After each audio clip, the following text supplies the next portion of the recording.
तो मेरा बच्चा मेरा लाल, तो अब मैं आपको ले चलता हूं केमिस्ट्री की बात विश्वास के साथ के अगले पड़ाव की तरफ।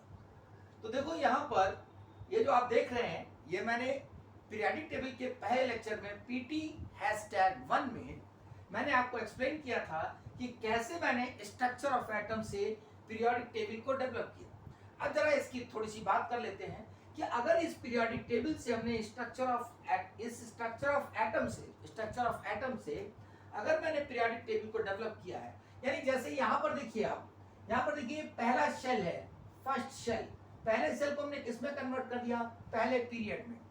दूसरा शेल जो था, दूसरा शेल मेरा बेटा, उसको मैंने किसमें कर दिया, दूसरे पीरियड में। तीसरा सेल उसको मैंने किसमें कन्वर्ट कर दिया, तीसरे पीरियड में। ऐसे ही चौथा शेल चौथे पीरियड में, पांचवा शेल पांचवें पीरियड में, छठा शेल छठे पीरियड में, और लास्ट में सातवां सेल सातवें पीरियड में कन्वर्ट हो गया। यानी इसी स्ट्रक्चर ऑफ एटम से ये पीरियोडिक टेबल जनरेट हुई है। इसका मतलब ये हुआ कि अगर हम कोशिश करें कि स्ट्रक्चर ऑफ एटम को हम कंपेयर करें पीरियोडिक टेबल से, यानी मेरा मतलब, मेरा कहने का है बेटा कि अगर इस कंसेप्ट को मथा जाए, अगर इसका मंथन किया जाए, इसको चर्न किया जाए, तो इसमें से तमाम सारी चीजें निकलेंगी, तमाम सारी चीजें निकलेंगी, और जो हमारे मतलब की होगी उसको हम अंदर रख लें। सार सार को गही रहे, थोथा दे उड़ाए, जो मतलब की बात हो उसको हम लोग रख लेंगे और उससे अपना काम चलाएंगे, आसान हो जाएगा। जैसे पहले वाले वीडियो लेक्चर में हम लोगों ने क्या देखा, PT#1 में हमने देखा कि हमें इससे 2, 8, 8, 18, 18, 32, 32 से हमें क्या मिला, हमें एटॉमिक नंबर आसानी से याद हो गए। जैसे हाइड्रोजन का 1 होता है, ये तो हमको पता है, तो हमको पता चल गया इसके नीचे 3 होगा, क्योंकि 2 ऐड कर दिया, 3 में ऐड कर दिया 11, 3 में ऐड कर दिया 8, 11 हो गया, 11 में 8 ऐड कर दिया 19 हो गया, 18 ऐड कर दिया 37 हो गया, इसमें 18 ऐड कर दिया 55 हो गया, 32 ऐड कर दिया 87 हो गया। ये हमें इसके एटॉमिक नंबर मिल गए। लास्ट में उधर की तरफ देखिए, इनर्ट गैसेस के बेटा, इनर्ट गैसेस के देखिए, हीलियम का हमको पता होता है कि 2 होता है, इसके बाद helium, argon, krypton, xenon, radon, है ना, तो कैसे 2 में 8 ऐड कर दिया 10 हो गया, 8 ऐड कर दिया 18 हो गया, फिर 18 36, 18 54, 32 86, 32 118। अब ये जो हमने ओल्ड पीरियोडिक टेबल की बात कर रहे थे हम PT#1 में, हम इस तरह बात कर रहे थे कि यहाँ पर उन्होंने जो पहले किया था, फर्स्ट ए, ये रहा फर्स्ट बी, यानी इन दोनों को उन्होंने साथ में रखा था, सेकंड ए सेकंड बी को साथ साथ रखा था, ठीक है। ए और बी में 2 तरीके से डिवाइड किया था। अब जैसे सवाल आ जाए कि जो कॉपर है वो किस में, अब ऑप्शन में लिखा हुआ है, क्या पूछ रहा है, कॉपर है किस ग्रुप में, अब उसने ऑप्शन में दे रखा है first A first B, second A second B, ये ऑप्शन दे रखा है, तो क्या कहोगे कि ये पुरानी पीरियोडिक टेबल से इसलिए हम नहीं बताएंगे, नहीं बताओगे। देखो यहाँ पे होता है कॉपर, यहाँ पे होता है सिल्वर, और यहाँ पर होता है गोल्ड, तो इसका मतलब कॉपर किसका है, फर्स्ट बी का है, ठीक है। ये ध्यान रखने की बात है। मैंने क्यों बताया कॉपर का ही क्यों बताया, मैंने इसलिए बताया फर्स्ट बी यहाँ से शुरू हो रहा है, फर्स्ट बी यहाँ से शुरू हो रहा है, first B second B, then third B, fourth B, fifth B, sixth B, seventh B, eighth B में 3 आते हैं, 8, 9, 10, ओके। यहाँ फर्स्ट है सेकंड है, और उधर फांद जाइए, पूरा फांद जाइए, जंप कर जाइए, थर्ड है, फोर्थ है, फिफ्थ है, सिक्स्थ है, सेवंथ है, एट्थ। लेकिन अब हमें क्या करना है, मॉडर्न की तरफ चलना है, ठीक है। तो जरा देखिए, मैं इसको हटा देता हूं, जिससे कि हम मॉडर्न को एडवांस के साथ कंपेयर कर पाएंगे। अब ये जो नंबर थे ये तो आपको याद रहेंगे, क्योंकि ये तो बहुत आसान थे, 1 से लेकर के 18 तक बहुत आसान था। अब देखिए, अब मैं कहता हूं कि चलो कंपैरिजन करना शुरू करते हैं। देखिए एक बात मैं बता दूं, इनऑर्गेनिक केमिस्ट्री बड़ी जटिल है, तो मैं कोशिश ये कर रहा हूं कि बिल्कुल छोटे छोटे वीडियो से, फ्रॉम द वेरी बिगनिंग, बिल्कुल शुरुआत से मैं आपको धीरे धीरे एटॉमिक स्ट्रक्चर का यानी पीरियोडिक प्रॉपर्टीज को डिस्कस करूंगा, और फिर धीमे से आपको केमिकल बॉन्डिंग में ले जाऊंगा। और इसके अंदर बहुत इंपॉर्टेंट सवाल बनते हैं जो कि आप समझ नहीं सकते, इसलिए आप बिल्कुल कॉन्सेंट्रेट रहिएगा। और मैं आपको मेंस के सवाल, एडवांस के सवाल आईआईटी के मजाक मजाक में कराऊंगा, लेकिन बस मेरी यात्रा के साथ जुड़े रहिए और धीरे धीरे इसको कॉन्सेंट्रेट करते रहिए। मैं पहले पूरी पीरियोडिक टेबल याद कराऊंगा, लेकिन छोटे छोटे वीडियो से, ठीक है। तो मैं थोड़ा इसमें आगे बढ़ता हूं। देखिए बेटा, इसमें क्या है, अगर स्ट्रक्चर ऑफ एटम से इसको बनाया है तो हम स्ट्रक्चर ऑफ एटम से इसे कंपेयर कर सकते हैं। हम जरा कंपेयर करने जा रहे हैं, तो हम पहले क्या करते हैं, थोड़ा सा इसके हम आधे हिस्से को हटा देते हैं, हम थोड़ी जगह बना लेते हैं। तो देखिए यहां पर जो स्ट्रक्चर ऑफ एटम था बेटा,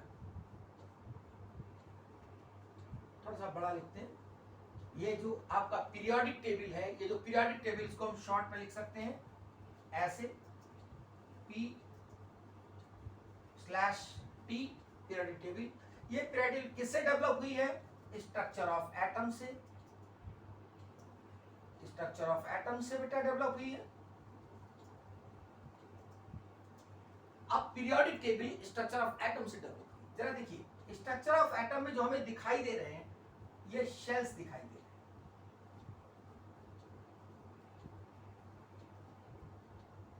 शेल्स दिखाई दे रहे हैं बेटा, शेल्स। हो सकता है आपको ना साफ दिखाई दे रहा, तो मैं लिख दूं और बड़ा थोड़ा सा, ये शेल्स हो गए। अब देखिए स्ट्रक्चर ऑफ एटम में बनाने पर जो दिखाई देता है वो तो होते हैं शेल्स, लेकिन कुछ ऐसी चीजें जो नहीं दिखाई देती हैं, वो क्या होती हैं, शेल्स के अंदर होते हैं सबशेल्स, और सबशेल्स में होते हैं ऑर्बिटल्स, और ऑर्बिटल में कौन रहता है, इलेक्ट्रॉन। ये मेरा बेटा, मेरा बच्चा, मेरा लाल, सुनो, स्ट्रक्चर ऑफ एटम में क्या होता है, शेल, शेल के अंदर क्या होता है, सबशेल, सबशेल के अंदर क्या होता है, ऑर्बिटल, और ऑर्बिटल में कौन रहता है, इलेक्ट्रॉन। जैसे जैसे शहर के अंदर होता है मोहल्ला, मोहल्ले के अंदर होता है घर, घर के अंदर होता है कमरा, और कमरे में कोई आदमी बैठा होता है। यानी इसका मतलब किसी आदमी से अगर मिलना है तो आपको उसके शहर में जाना पड़ेगा, शहर में जाने के बाद उसके मोहल्ले में जाना पड़ेगा, अब उसको सेक्टर भी आप कह सकते हैं, मोहल्ले में जाना पड़ेगा, मोहल्ले में उसके घर में जाना पड़ेगा, और घर में उस कमरे में जहां वो बंदा यानी वो शख्स, वो पर्सन बैठा हुआ है। ठीक वैसे ही किसी इलेक्ट्रॉन से मिलने अगर आपको जाना है, अगर आपको इलेक्ट्रॉन से मिलने जाना है तो आपको कहां जाना होगा, स्ट्रक्चर ऑफ एटम में। अब स्ट्रक्चर ऑफ एटम के किसी खास शेल में, किसी खास शेल के सबशेल में, सबशेल के किसी ऑर्बिटल में, और ऑर्बिटल में वो बैठा होगा इलेक्ट्रॉन। ठीक है। अब देखिए अभी हमने कहा कि शेल्स को हमने तोड़ तोड़ के किसमें कन्वर्ट किया, पीरियड में, यानी शेल्स, वही शेल्स पीरियोडिक टेबल में क्या बन गया बेटा, पीरियड, ये पीरियड्स बन गए। वही शेल्स पीरियोडिक टेबल में पीरियड्स बन गए, पहला शेल, पहला पीरियड, दूसरा शेल, दूसरा पीरियड, तीसरा शेल, तीसरा पीरियड, लाइकवाइज। अच्छा, अब ये तो हमको यहाँ पर सबशेल्स दिख नहीं रहे, शेल के अंदर क्या है, सबशेल, शेल के अंदर क्या बेटा, सबशेल। तो सबशेल जो है वो ये कहां बन, यहाँ पीरियोडिक टेबल में क्या बन गए, ब्लॉक। मेरा बेटा जो सबशेल्स हैं वो ब्लॉक बन गए, ठीक है। पीरियोडिक टेबल में पीरियड, पीरियड के अंदर ब्लॉक, ब्लॉक के अंदर बेटा ग्रुप, और ग्रुप के अंदर कौन रहता है, एलिमेंट। सोचिए जरा, यानी इसका मतलब शेल्स पीरियड में कन्वर्ट हो गए, सबशेल्स ब्लॉक में कन्वर्ट हो गए, ऑर्बिटल्स ग्रुप में कन्वर्ट हो गए, इलेक्ट्रॉन, इलेक्ट्रॉन जो होगा कोई भी स्पेसिफिक इलेक्ट्रॉन किसी स्पेसिफिक एलिमेंट को रिप्रेजेंट करता है, यानी जो यहां पर इलेक्ट्रॉन है वही यहां पर एलिमेंट है। पहला इलेक्ट्रॉन हाइड्रोजन, दूसरा इलेक्ट्रॉन हीलियम को रिप्रेजेंट करता है, तीसरा इलेक्ट्रॉन लिथियम को रिप्रेजेंट करता है, 11वां इलेक्ट्रॉन, इलेक्ट्रॉन यानी 11th इलेक्ट्रॉन सोडियम को रिप्रेजेंट करता है। मतलब मेरा ये कहने का मतलब है कि अगर 30th इलेक्ट्रॉन कहेंगे तो जिंक को रिप्रेजेंट करता है, यानी जिंक यहां पर होता है, ये जिंक है, साफ साफ लिख दूं भाई, जिंक है, यहाँ कैडमियम है, यहाँ मरकरी। मैं पीरियोडिक टेबल भी याद कराऊंगा, परेशान मत होइए। तो अगर कहें 30th इलेक्ट्रॉन तो वो किसको रिप्रेजेंट करेगा? जिंक को। मेरा ये कहने का मतलब है बेटा कि अगर कोई इलेक्ट्रॉन है तो वो किसी ना किसी खास एलिमेंट को रिप्रेजेंट करता है, यानी इसका मतलब इलेक्ट्रॉन बहुत खास हो गया क्योंकि वो किसी खास एलिमेंट को रिप्रेजेंट करता है। ओके, अब जैसे मान लीजिए कि हमें किसी एलिमेंट से मिलना है तो हमें कहां जाना होगा? पीरियोडिक टेबल में जाना होगा, उसके किसी खास पीरियड में जाना होगा, पीरियड के बाद उस ब्लॉक में जाना होगा, ब्लॉक के बाद उस ग्रुप में जाना होगा और ग्रुप के बाद उस एलिमेंट से मुलाकात होगी। जरा सा मैं इसकी बात करता हूं और थोड़ा, जैसे मान लीजिए सपोज करिए कोई आपसे मिलना चाहे, आपसे मिलना चाहे तो आपसे वो कैसे मिलेगा? आपके शहर में आएगा, फिर आपके शहर के बाद आपके मोहल्ले में आएगा, आपके मोहल्ले में आने के बाद आपके घर में आएगा और घर में जिस कमरे में आप बैठे होंगे उस कमरे के अंदर आपसे मुलाकात करेंगे। इसका मतलब उसको आपका प्रॉपर एड्रेस चाहिए।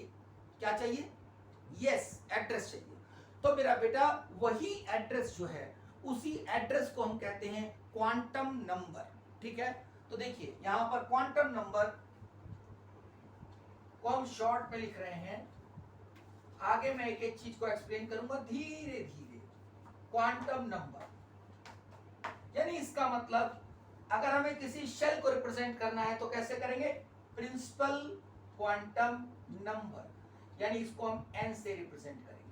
Principal quantum number. किसी सबशेल को रिप्रेजेंट करना है एजीम्यूथल क्वांटम नंबर L से। किसी ऑर्बिटल को रिप्रेजेंट करना है मैग्नेटिक क्वांटम नंबर। मेरी आवाज समझ में आ रही होगी।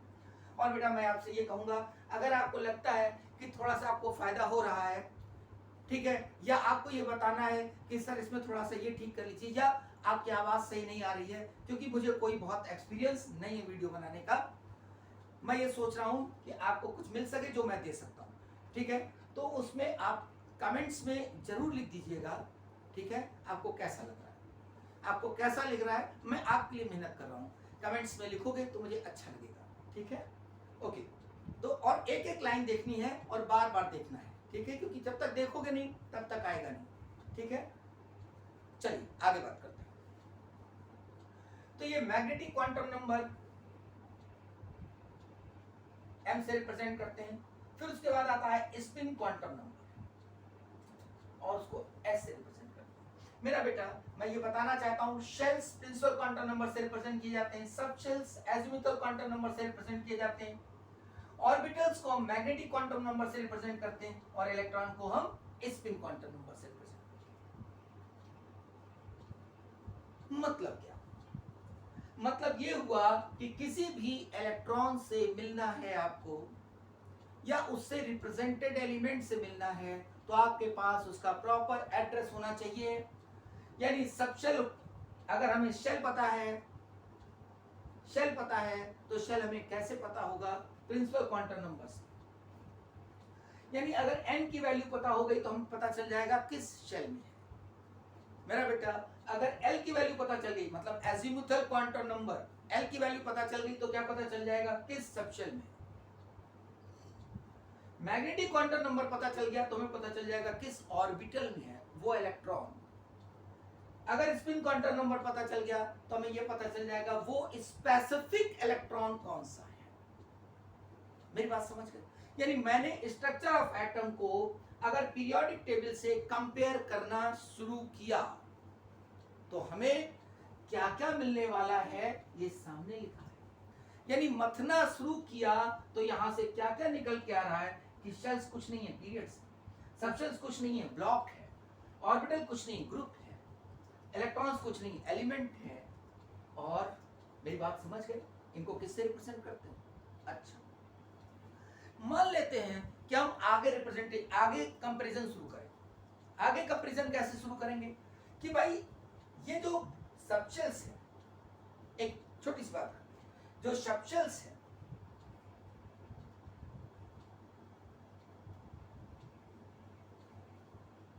अगर इन सबशेल्स के बारे में कहें तो स्ट्रक्चर ऑफ एटम में इन सबशेल्स को हम रिप्रेजेंट करते हैं s p डी और एफ। अभी तक एस पी डी एफ है, और आगे अगर आया तो हम जी कह सकते हैं, हम एच कह सकते हैं, एंड लाइकवाइज। लेकिन अभी क्या है, एस पी डी एफ। इन सब शेल्स के नाम जो रखे गए हैं इनके शेप के बिहाफ पे रखे गए, स्फेरिकल, प्रिंसिपल, डिफ्यूज्ड, ठीक है, फंडामेंटल एंड लाइकवाइज। मैं अभी बहुत कंसेप्चुअल बात नहीं कर रहा, मैं अभी इसको सिर्फ मथ रहा हूं, कंपेयर कर रहा हूं। देखिए, यानी इसका मतलब अगर हम सबशेल की बात कर रहे हैं स्ट्रक्चर ऑफ एटम में, सबशेल की बात कर रहे हैं स्ट्रक्चर ऑफ एटम में, तो हम पीरियोडिक टेबल में किसकी बात करेंगे, ब्लॉक्स की। बहुत इंपॉर्टेंट है, मैं छोटे छोटे वीडियो में आपको डिस्कस करूंगा। तो ये क्या हो गया, ब्लॉक। तो जैसे यहां पर सबशेल्स होंगे जो बेटा हमको दिखते नहीं है। स्ट्रक्चर ऑफ एटम एक कॉम्प्लेक्स स्ट्रक्चर है, एक कॉम्प्लेक्स स्ट्रक्चर है स्ट्रक्चर ऑफ एटम, जिसके अंदर एनर्जी लेवल्स है। जैसे प्याज होता है, प्याज के सेल्स को उखाड़ते जाइए उखाड़ते जाइए उखाड़ते जाइए, बाद में एक न्यूक्लियस आता है। तो सोच लीजिए प्याज को हम देख सकते हैं उसके न्यूक्लियस, लेकिन उसी प्याज के अंदर तमाम एटम्स हैं, वैसे ही जिनके अंदर तमाम शेल्स हैं, और उन शेल्स के अंदर क्या है, सब शेल्स हैं। उन सब शेल्स के अंदर क्या है, ऑर्बिटल्स हैं। उन ऑर्बिटल के अंदर क्या है, इलेक्ट्रॉन रहते हैं। सोचिए कितना कॉम्प्लेक्स स्ट्रक्चर। खैर, तो हम इसको कॉम्प्लेक्स न बना करके इसको आसान करने की कोशिश कर रहे हैं। तो देखिए, यहां पर जो सब शेल्स थे उनको ब्लॉक में कन्वर्ट कर दिया गया पीरियोडिक टेबल में। S block, P block, D block, F block and likewise. अब देखिए यहां पर एस ब्लॉक, ये जो दो दिखाई दे रहे हैं ये एस ब्लॉक है।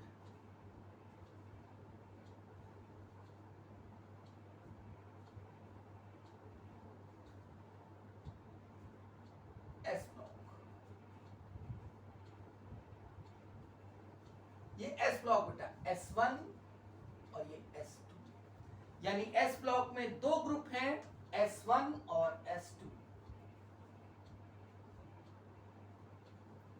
अब ये P ब्लॉक,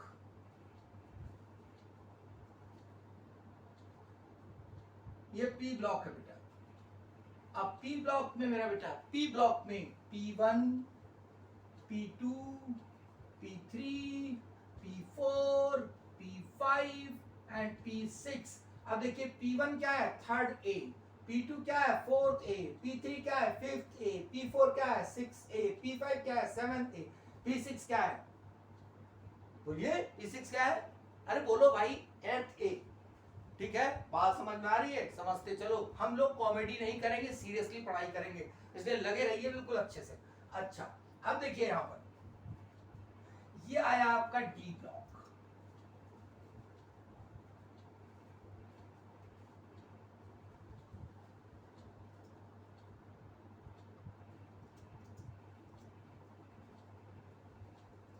ये डी ब्लॉक बेटा।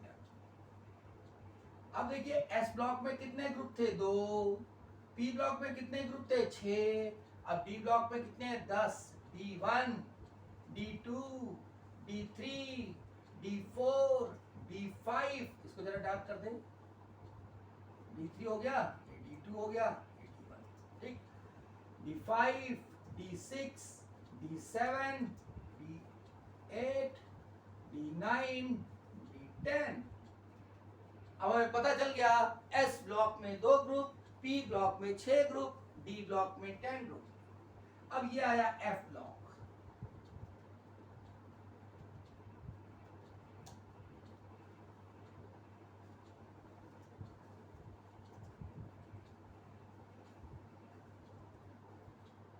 ये एफ ब्लॉक। अब एफ में देखिए F1, F2, F3, F4, F5, F6, F7, F8, F9, F10, F11, F12, F13, F14।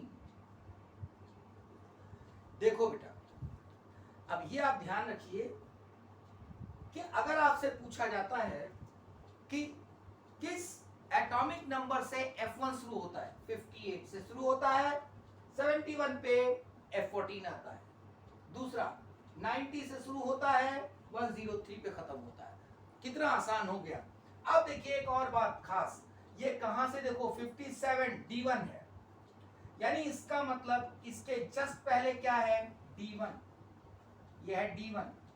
अब देखिए ये बात ऐसे आसानी से याद नहीं होगी, ये D1 है बेटा, थोड़ा साफ लिख देता हूं, ये D1 है, जो मैंने शेड किया है ये D1 है, ये वाला D1, और यहां पर शेड कर दूं मैं, इससे तमाम सारी चीजें बहुत आसान हो जाएंगी। ये D2, इसका मतलब ये पूरा F ब्लॉक जो है, पूरा F ब्लॉक D1 और D2 के बीच में है बेटा, यानी यहाँ 57 है, यहाँ 72 है, ये D1 है, ये D2 के बीच में आपका ये दिखाई दे रहा। अब ये कौन सा है, ये कैसा है, ये अगले वीडियो में मैं चाहता हूँ छोटे छोटे वीडियो में जैसे आपके दिमाग में बैठता जाए बेटा। 89 से 104 तक वो कहां से है, देखिए D1 और D2 के बीच में। मेरी बात समझ गए?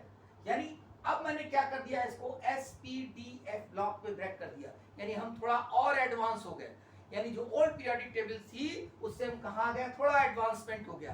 कैसे हुआ?